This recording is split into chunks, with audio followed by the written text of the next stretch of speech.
하여튼간 이호 여사님이 이제 김대중 전 대통령의 영부인으로서만이 아니라 정말 그 선구적인 지식인이자 또 여성 운동가이기도 하셨고 또 인권 운동도 하시고 그러면서도 이제 정말 개방적인 사고를 가졌던 분인 것 같아요. 그래서 민주화에 대한 건 뭐 말할 것도 없고 그래서 그 어려운 길을 선택하시고 역경을 이겨내신 거라고 문재인 대통령은 한마디로 민주주의자다 이런 표현을 썼더라고요. 네. 네, 뭐 민주주의자 그리고 마지막 가시기 전에 미리 유언하신 거에 보면 이제 국민과 국가를 위해서 평화 통일을 위해 기도하겠다 이렇게 하신 거 보니까 또 평화주의자이시고 또 통일주의자시고 고 김대중 대통령 그 조문하러 특사단이 왔었고 그렇죠. 지금도 좀 막힌 그 남북 관계 또 북미 관계 이호 여사도 가셨잖아요. 예, 또 그때 당시에 김정은 아니 김정일 전 김정은 그 위원장 처음 그때 만난 분이다 이런 가셔갖고 이제 조문하셨고 해서 올 가능성도 없지 않겠는가. 오늘 오전에 그 외통위 그 당정협의회에서 통일부 장관이 왔었어요. 기자들이 쫓아다니고 난리가 났습니다. 그러니까 이제 오냐 그 부분에 있어서 그래서 오늘 이시현 당대표가 아침에 확대 간부 공개 발언을 통해서 그 조문단이 왔으면 좋겠다 북측에서 이렇게 이제 공개적으로 제안도 했습니다. 저희는 오늘 아침에 두 가지 기쁜 소식이 있었죠. 하나가 좀 아까 우리 김 대표님 말씀하셨듯이 청소년 축구가 사상 최초로 결승에 진출을 했고 내용적으로도 아주 그 압도적으로 훌륭한 경기를 하면서 그 다음에 또는 트럼프 미국 대통령이 기자간담회에서 6.12 그 북미 정상회담 싱가포르 정상회담 1주년을 맞이해서 그 김정은 위원장으로부터 친서를 받았다. 아름답고 따뜻한 친서를 받았다. 이렇게 한 것이 탑다운 어떤 그 정상 간의 대화 정치를 다시 시작하는 게 아니냐 이런 해석이 나오고 있는데 북미 간에 그렇게 좀 약간 좀 서로가 따뜻한 분위기가 또 형성되지 않겠는 기대감과 이 여사님의 서거는 좀 상당히 안타깝지만 또 그걸 계기로 해서 남북 간의 소위 조문 정치라고 하죠. 그리고 이제 조문 특사단이 내려온다면 또 뭔가 좀 대화가 있지 않겠냐는 기대감을 갖고 있습니다. 전체적으로 뭐 남북 관계다 그다음에 국내 국회 여러 가지 문제 꽉 막힌 것 같았는데 뭔가 좀 풀리는 이런 기운이 느껴지는 것 같아요. 그래서 어제 조문 장례위원회 구성 때도 이제 뭐 조문도 같이 여야 대표가 했고 장례위원회 구성도 이제 같이 하는 걸로 되어 있어서 뭔가 좀 함께 대화할 수 있는 분위기들이 외부에서 형성되는 게 아니냐 이런 또 얘기도 있습니다. 지금 국민들이 국회 정상화 빨리 되기를 다들 바라고 있는데 그것도 좀 이렇게 이 기존과는 달리 좀 이렇게 잘 풀릴 가능성이 있다 그러던데 어떻습니까? 글쎄 뭐 낙관만 하긴 좀 어렵고 좀 지켜봐야 될 것 같아요. 그러니까 그 협상팀들 얘기 들어보면 한 가지 문제로 되면 또 다른 문제가 나오고 해갖고 조금 뭐 쉽진 않은 상황이다 이렇게 얘기를 하네요. 그러니까. 대표 얘기하자면 여야가 다 책임 있는 것처럼들 얘기를 하는데 사실은 이제 야당이 자유한국당 일방적으로 나갔고 그 다음에 들어오기 위한 조건을 자꾸 거는데 그게 자신들이 하게 됐던 패스트트랙 법안을 철회해라라든가 본인들이 실정법 어겨놓고 그걸 사과하라고 하는 이런 건 사실 이제 협상의 조건이 될 수는 어렵거든요. 그래서 이제 정치적으로 우리가 서로가 명분을 가질 수 있는 방식을 택할 수밖에 없는 것인데 그래서 이 파행에 직접적이고 일차적이고 상당수의 책임은 사실 야당 자유한국당한테 있는 것입니다. 그래서 우리는 빨리 정상화를 하고 싶죠. 그래서 여러 가지 지금 협상 과정에서 명분이나 이런 내용적으로 양보를 하고 있는 것 같은데 빨리 좀 타결됐으면 좋겠어요. 그리고 이제 그저 아침에 이낙연 총리도 그런 얘기를 하셨는데 당정협의회에 와서 국회가 열리냐 마냐를 갖고 뉴스가 계속 나오는 것은 전 세계에서 우리나라밖에 없을 것이다. 예를 들어서 뭐 브렉시트라든지 중요한 법안이 되냐 안 되냐를 갖고 논의하는 게 탑 뉴스가 될 수는 있지만 열리냐 안 열리냐 갖고 당연히 열어야 되는 그 6월임에도 불구하고 이거는 사실은 좀 그래서 국회법도 바꿨죠. 넌센스입니다 사실. 아니 뭐 이제 국제 경제 기구들이 뭐 IMF라든가 OECD에서 전 세계 경제 전망 그 수치를 낮추지 않았습니까? 뭐 작게는 마이너스 0.2%에서 마이너스 0.4%까지. 뭐 주요 국가들도 다 그렇게 됐고 우리도 마이너스 0.2% 경제 성장 전망치를 하향 조정을 했거든요. 그리고 이게 이제 세계적인 현상이라는 것이죠. 그 전체적으로. 그래서 이제 그 경기가 둔화되고 있다. 저성장 흐름이 오고 있다. 뭐 이런 것들에 대해서 일치되는 얘기들입니다. 그래서 우리나라 경제가 수출 경제에 의존하고 거기에 영향을 받고 있기 때문에 그런 것들을 좀 얘기를 한 것 같고. 그래서 빨리 이제 추경 6.7조 추경 민생과 제1자리 추경인데 이게 좀 처리가 돼서 추경은 타이밍인데 놓치면은 사실 효과가 없거든요. 경기 하방 이걸 좀 막아야 된다. 경제 활성화에 좀 필요하다. 마중물을 만들어야 된다. 이런 걸 강조한 취지에서 나왔다고 보고요. 또 하나 좀 지속된다는 것은 지금 미중 무역 분쟁이 생각보다 굉장히 오래 갈 소지가 높다. 일정 시점에서 타결되지 않겠냐. 6월 초 정도에 뭐 이런 얘기도 있었는데 지금 그렇지 않고 오히려 더 확산되는 분위기여서 이렇게 된다면은 전 세계적으로 이제 이 무역 분쟁을 통해서 그 수출들이 둔화될 것이고 축소될 것이고 이렇게 되면 이 우리의 경기 하방 추세나 이런 것들이 좀 지속될 가능성이 있다라는 것을 얘기를 했다고 봅니다. 그래서 거기에 맞게 대책을 잘 세워야 된다는 것이 더 중요한 강조점이라고 봅니다. 원래 이제 정부 당국자들은 뭐 앞장서서 얘기할 수는 없죠. 항상 이제 그 흐름과 이제 그 여러 가지 현상들을 보면서 최종적으로 뭐 얘기를 하게 돼 있는데 아마 이제 그런 측면에서 현재 경기 하방 경향과 그다음에 여러 가지 침체 경향 이런 것들을 이제 보고 가능성을 열어둔 거라고 봅니다. 꼭 한다라기보다는 그런 이제 다양한 그 실무 경제를 보고 결정하지 않을까 봅니다. 예, 뭐 최저임금을 인상하자는 것은 지난번 대선의 각 후보들의 공약이었습니다, 사실. 그리고 이제 이게 양극화에 대한 어떤 그 보완책으로서 얘기가 됐던 거죠. 이제 임금 인상률이 최저임금 인상이 좀 지나치게 높다고 얘기가 되면서 이거에 대해서 이제 소규모 자영업자라든지 이런 데서 좀 어려움을 많이 얘기를 했고, 그러면서 그게 이제 정책의 실패가 아니냐 이런 지적들이 좀 있었습니다. 고용 통계에 영향을 준 거라든지 이런 부분들에 대해서는 좀 면밀하게 파악을 하고 있는 중이고요. 대신에 이제 두 가지 점을 말씀드릴 것 같습니다. 이제 최저임금의 그 인상은 필요한데 빠른 속도로 좀 되면서 미칠 수 있는 영향들에 대해서 좀 더 철저하게 보완책을 동시에 준비했어야 되는데 이게 시차가 좀 있었거든요. 먼저 근로장려세라든가 지금 그런 걸로 이제 거의 다 보완이 많이 되고 있는 거로 카드 인하라든가 수수료 인하라든가 이런 걸 통해서 이제 많이 보완이 되고 있는데 이제 발표한 직후에 부정적 영향과 그 보완책의 차이가 사이에 이 정책에 대한 불신이 발생을 시점이 좀 많이 있게 했죠. 그래서 이제 이 좋은 정책이지만 정책 효과를 내는 데 있어서의 좀 준비는 좀 부족한 게 아니라는 지적들이 있었다고 생각하고요. 그러면 이제 어떻게 할 거냐? 이제 내년 대해서 뭐 금방 그렇게 계속 올리기는 어려울 거라고 생각합니다. 그래서 이제 경제는 심리적인 효과도 있는 거기 때문에 그걸 다 반영했을 때 최근 많이 나오는 것이 이제 뭐 물가 인상률 정도만 이렇게 좀 템포 조절을 해야 되지 않겠냐, 속도 조절을 해야 되지 않겠냐 얘기가 나오고 있고, 그거는 저 새로 구성된 최저임금 심의위원회에서 그런 의견을 받아서 잘 조정이 날 거라고 봅니다. 소조성에 대해서는 뭐 지지하는 입장과 또 뭐 반대하는 입장도 여러 가지가 뭐 있죠. 근데 소득 주도 성장이 왜 나왔는가에 대해서는 아무도 얘기를 하지 않고 있습니다. 우리가 최근에 발표한 뭐 그 소득에 관련한 그런 여러 가지 경제 지표를 보더라도 계속 지금 뭐 그 양극화되고 있는 상태 아니겠습니까? 그러다 보니까 그 문재인 정부 최근에 발표는 조금 1분위와 5분위의 갭은 좀 줄어들어가는 모양을 보이긴 했는데 이 문제 양극화에 대한 소득 불평등, 양극화를 좀 개선하고자 나온 정책 중에 그 내용이 있다고 생각을 합니다. 그건 얘기를 하지 않고 기존에 그러면은 뭐 성장 유지의 정책이라든가 뭐 이런 뭐 낙수 효과 문제 이런 게 과연 그럼 성공했으면 양극화가 이렇게 심해졌겠느냐? 그 정책에 한계가 있었기 때문에 새로운 그 정책 방향으로 소득주 성장이 나온 거고요.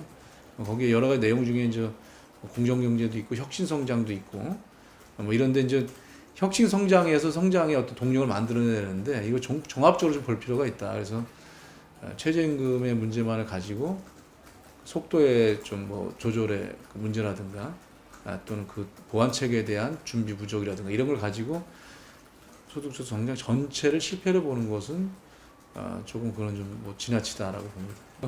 지금 그걸 비판하시는 분들도 그러면 양극화나 소득 불평등이 심화되는 거에 대한 대책은 뭐냐 그러면 네. 그건 얘기를 안 하고 있어요 사실.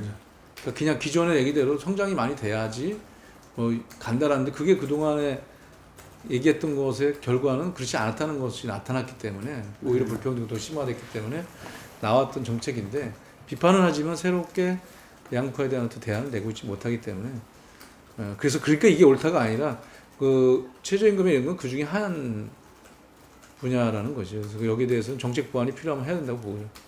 그러니까 노동도 이제 노동을 존중한다는 것은 우리 정부의 하나의 국정과제 방향이기도 합니다. 그렇죠. 노동이 존중된다는 것은 견지하되 그러나 이제 노동에서 요구하는 게 다 그러면 존중된 그건 또 아닌 것이죠. 그러니까 이제 전체를 봐야 되기 때문에 그래서 어디 직능 단체든 다 개혁할 부분이 있다고 생각을 합니다. 그러니까 이제 노동 개혁이 진행돼야 될 부분들, 뭐 지나친 그 집단의 이익 중심의 어떤 요구라든지, 경제적인 어떤 문제까지를 고려해야 되는 어떤 이런 입장 문제 이런 걸 봤을 때 필요한 개혁 사안들이 있다고 생각하고요.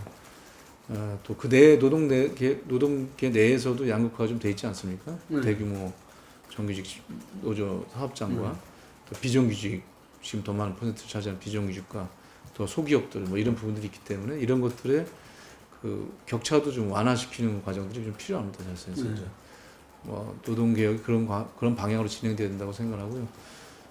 뭐 일각에서 얘기하는 지나친 과격한 행동 또 뭐 상층의 기득권 위주의 문제 뭐 이런 걸 얘기를 하는데 뭐 그런 것들은 거기에 맞게 해결책을 찾아 나가야 된다고 생각합니다. 근데 지금 노동 존중이 전제된 속에서의 노동 개혁은 필요하다고. 중요한 협약들을 다 유럽 선진국들이 했죠. 뭐 독일도 그렇고 뭐 북유럽도 그렇고. 그래서 사회의 그 사회적 대화를 통해서 우리 지금 경사노위가 만들어 있지 않습니까? 거기서 그 각각의 입장, 노동계, 경영계, 또 정부, 또 시민사회 이런 입장들이 함께 사회적 대화를 통해서 우리 지금 경사노위에 참여를 해서 거기서 협약을 맺어서 서로 간에 이제 전체 성장을 위해서 노력을 하는 것인데 이제 이게 지금 아직 안 되는 것이 좀 큰 문제고 저는 그래서 노동계에도 이 부분에 대해서 뭐 이게 노동계에 이게 배반된다 이렇게 생각하지 말고 제가 볼 때 전체적으로 봤을 때는 함께 그 도움이 된다고 이익이 된다고 생각하거든요. 그래서 사회적 대화를 통해서 노동계가 참여를 하고 거기서 자신들의 주장을 반영한 그 협약들을 맺어서 가는 것이 좋다 이렇게 생각합니다. 그러니까 이제 본인 황교안 대표의 막말 발언에 이제 그 결정판이라고 봅니다. 그러니까 좀 본인이 막말하지 말라고 경고해 놓고는 그러니까 말입니다. 누가 봐도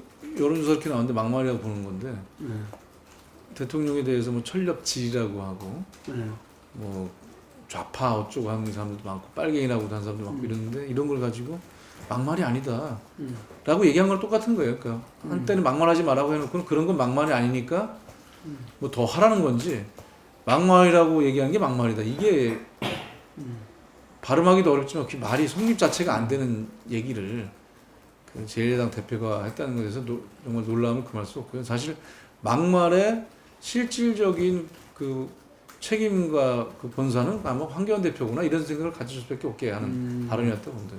막말의 실제 주인공은 뭐 황교안 대표 아니냐 이렇게 조급함과 그 자신들의 명분 없음을 가리기 위한 그런 심리에서 나온 게 막말이라고 생각을 합니다. 그러니까 사람도 똑같은데 좀 여유 있고 자신 명분이 많으면 말이 아무래도 좀 편해지고 그러지 않습니까? 근데 이제 막 자기가 뭔가 어렵고 또 뭐 불안하고 초조하고 또 명분 없고 그러면은 막 말을 험하게 해서 그런 걸 갖다가 이제 커버하려는 경향이 생기는데 그런 심리에서 나온 거라고 봅니다. 국민적 지지를 받기는 어렵다. 그러니까 이제 지금은 일정하게 뭐 총선 체제를 만들어가는 과정이라고 생각을 하고요. 전당대회 이후에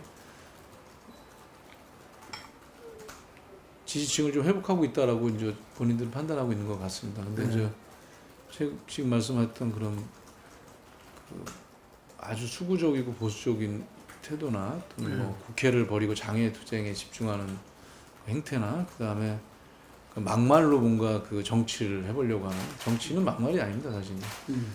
그런 부분들에 대한 것을 봤을 때는 지지층의 결집이나 국민적 지지도의 그 상승은 좀 제한적이다 이렇게 봅니다. 다양한 요인이 있다고 보고요. 정치적 요인도 있고 경제적 요인도 있고 또 사회적인 어떤 변동도 있고 뭐 인구 감소에 따른 또 여러 가지 좀 세대별 특성도 좀 있고 복합돼서 나타났다고 생각하고 그 특히 이제 남성 쪽에서 그 지지율이 좀 변동이 발생한 것들 이런 어떤 사회적인 어떤 구도가 좀 바뀌는 게 아니냐 이런 또 저희도 다양한 그 세미나나 토론을 통해서 이제 현재 보고서들을 만들고 있는 상태에서 종합적인 대책을 세워야 될 것 같습니다. 1차적으로는 결국 청년의 문제에서 시작을 하는 건데 우리가 이제 청년의 미래가 없고 절망적이다 그런 얘기를 많이 하지 않습니까? 취업도 안 되고 그다음에 이제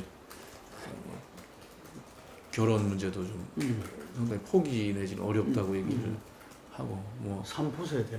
그런 식의 얘기들과 연동돼 있다고 생각해요. 자기한테 기회가 잘 오지 않고 준비를 해도 기회가 오지 않고 이런 것들에 대한 복합적인 현상인데 그것이 이제 세대적 책임과 또 이제 사회적인 어떤 그런 여러 가지 정책의 필요성들, 경제적인 어려움 뭐 이런 것들이 종합됐다고 봅니다. 그리고 좀 정치적으로 좀 탈정치화돼가고 있는 과정들도 좀 있고 그래서 자신의 삶의 문제하고 연관이 잘 안 되는 것이죠.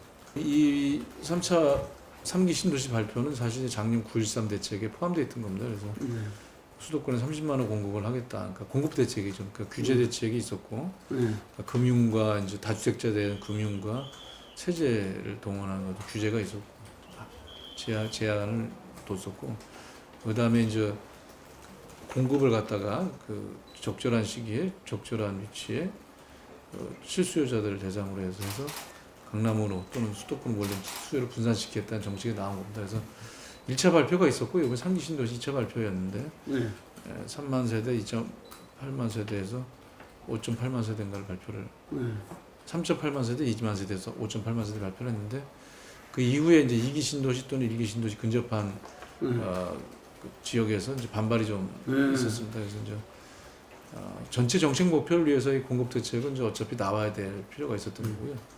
그건 이제 부동시장 안정을 위해서는 공급이 있어야 되기 때문에 규제만 갖고 안 되기 때문에 나왔던 거고. 다만 그 시기와 그 발표한 그 신도시의 그 입지가 적당했느냐, 뭐라냐 이거에 대해서는 뭐 이견은 좀 있는 거로 알고 있습니다. 시기적으로도 조금 더 봤어야 되는 거 아니냐, 또는 뭐 입지가 너무 서북부로 몰리면서 그 주변에 1기 신도시, 2기 신도시, 3기 신도시가 촘촘하게 들어가면서 아직 분양이 끝나지 않은 쪽이라든가 또는 1기 신도시 도심이 노후화돼서 그 새로운 신도시의 입지가 더 좋기 때문에 도시 공동화를 걱정하는 지역 주민들의 이제 반발이 발생한 거 아니냐 이런 그 지적이 있습니다. 그래서 여기에 대해서는 종합적 평가는 해봐야 될 것 같고요.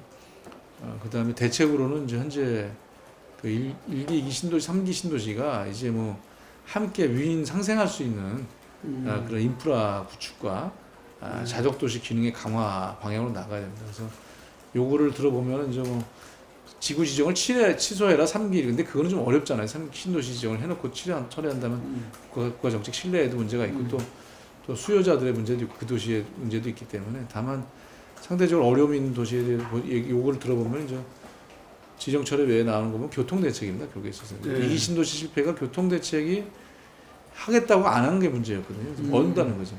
그래서 이번 기회에 2기, 3기가 다 함께 공유할 수 있는 어떤 교통 대책을 만들어야 된다. 그것이 뭐 GTX A도 있고 또 그다음 해당 철도 연장도 있고 뭐 여러 가지 사업이 지금 제기되고 있는 상태고요. 그래서 국토부에서는 이제 지난주부터 이제 전체 전국의 대도시권을 4기권으로 나눠서 교통 대책에 대한 의견 수렴을 하고 있습니다. 그래서 8월쯤에 대광일을 통해서 발표하겠다는 겁니다. 그다음에 또 다른 내용을 보면 이제 그 사실 주택만 있다고 도시가 잘 되지는 않거든요. 사람이 있어야 되는데 사람이 있으면 일자리가 있어야지만 그 지역에 사람이 많이 오지 않습니까? 그래서 도시의 자족 기능, 그러니까 그 기업 유치라든가 뭐 이런 것들입니다. 그래서 이제 거기에 다양한 그런 어떤 자족도를 높이기 위한 자족성을 높이기 위한 기업 유치라든지 이런 것들에 대한 정책도 제기가 되고 있습니다. 그래서 종합 검토를 하고 있는 중입니다. 판교 테크노밸리 같은 뭐 이런 그렇습니다. 테크노밸리 뭐 여러 가지 일자리를 만들 수 있는 것. 그러면 지금 이 1, 2기 신도시를 포함한 전체에 대한 어떤 이렇게 그 정책들이 지금 교통 가게 되면 어차피 뭐 그 인프라 같이 깔리게 되면 같이 활용하니까 네. 기존의 현안 사업도 해결하는 효과가 있을 거라고 생각을 하고요. 그다음에 기업들이 들어오게 되면 아무래도 그 일자리든 다양한 형태로 거주지를 찾아서 모이기 때문에 뭐 그런 부분들도 도움이 될 거라고. 일단은 공천은 당이 하는 거고 당 대표가 그 공천심사위원회를 통해서 하는 겁니다. 그래서 그 양정총장은 이제 과거 민주연구원장하고 좀 다른 행보를 보이는 것은 맞는데 그렇다고 해서 뭐 민주정책연구원에 공천권이 있고 그렇지는 않습니다. 그렇겠죠. 그래서 결국 전체적인 그림을 봤을 때 당이 결국 주도하는 것이다라는 거고 당정 관계에서 그리고 이제 당에서 공천심사위원회를 포함한 다양한 기구를 만들어서 그 21대 총선 승리를 위한 전략을 짜고 또 공천을 하고 할 겁니다. 캠페인을 하고. 민주정책연구원은 거기에서 정책과 또 여러 가지 총선에 필요한 그 백업을 하는 조직입니다. 그래서 그런 데이터를 생산하는 그런 것을 병참이라고 했을 거라고 저는 이해를 하고요. 확대 해석할 필요는 없다 이렇게 생각합니다. 과거와는 좀 변화된 그런 공천 룰이고요. 시행 세칙은 뭐 공관위가 만들어지고 나서 더 나오겠습니다만 아마 당의 활력을 좀 불어넣고 좀 기득권만 있는 게 아니라 변화하는 이미지를 만들기 위한 그런 룰 세팅이라고 생각을 하고 있습니다. 그래서 이제 열심히들 활동해서 그 평가도 잘 받고 그 다음에 정신이 나오더라도 그 지역 유권자들의 또는 당원들의 선택을 받을 수 있도록 더욱더 열심히 하는 계기가 될 거라고. 신인도 여러분 두 가지죠. 그 정도 인센티브를 주니까 신인이라는 것이 갑자기 짠하고 나타나는 게 신인이 아니고 출마 경력이나 이런 게 없는 걸 신인을 규정하고 있는 거거든요. 그러니까 준비는 해야 되는 것이죠, 일정 자기도. 어느 날 갑자기 신인이랑 가산점만 갖고 나타나서 하게 되는 것은 뭐 지나치게 이 제도만을 활용한 그런 출마가 되겠죠. 준비도 하고 그러면 근데 당에서는 그 준비된 또는 뭐 준비하는 과정에 있는 신인들에 대해서는 이런 룰을 통해서 가산점의 룰을 통해서 배려하겠다. 그래서 당의 변화나 활력을 넣겠다 이런 취지입니다. 어떻게 전망하십니까? 네, 뭐 쉽지 않은 선거가 될 거라고 생각을 하고요. 뭐 어차피 문재인 정부가 3년 차기 때문에 내년가 먼저 3년 차 중간에 더 3년 차 징크스도 있잖아. 3년 딱 되는 거잖아요. 그래서 뭐 평가도 있을 거고 뭐 그래서 뭐 좋은 일만 있지 않는 거 아니겠습니까? 그래서 저희들은 쉽지는 않은 그런 총선이라고 생각을 하고 열심히 준비를 해서 결과를 승리로 만드는 노력을 해야 될 것 같아요. 지역구 민심은 어떻습니까? 뭐 경제 문제에 대해서는 원래 좀 어려움이 사실 우리나라 경제에 있었는데 이제 어쨌든 몇 가지 정책 문제로 인해서 뭐 정제가 좀 어려운 거 아니냐.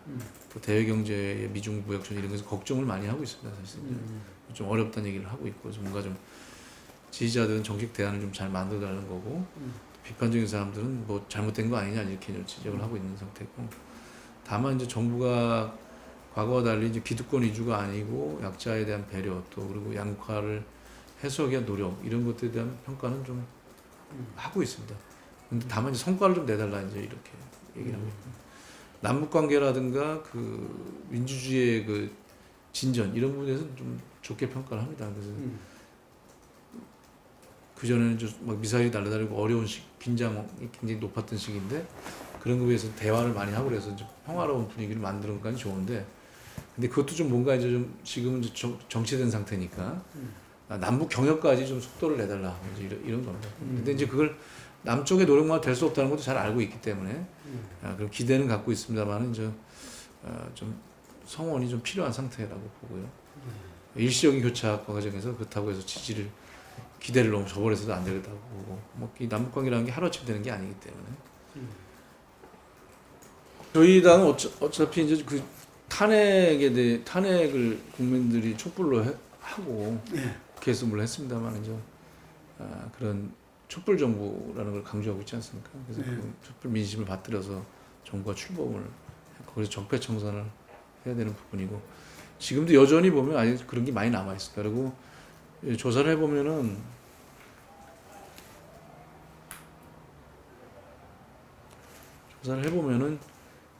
여전히 이제 그 탄핵이 옳았다는 지지도 많이 남아 있습니다. 그래서 이런 정당 지지가 훨씬 높거든요. 그래서 그런 걸 잘 완수하는 게 좀 일단 필요하다. 근데 이제 또 그것을 넘어서는 이제 경제 활력을 만들어내야 되고 또 남북 관계를 평화적으로 계속 진전시켜야 되고 이런 부분도 남아 있는 것이죠. 남북 관계 그리고 이제 경제 활력 그리고 이제 그 불평등해서 뭐 공정사회 이런 것들이 저희들의 주된 그 정책이 될 거라고 봅니다.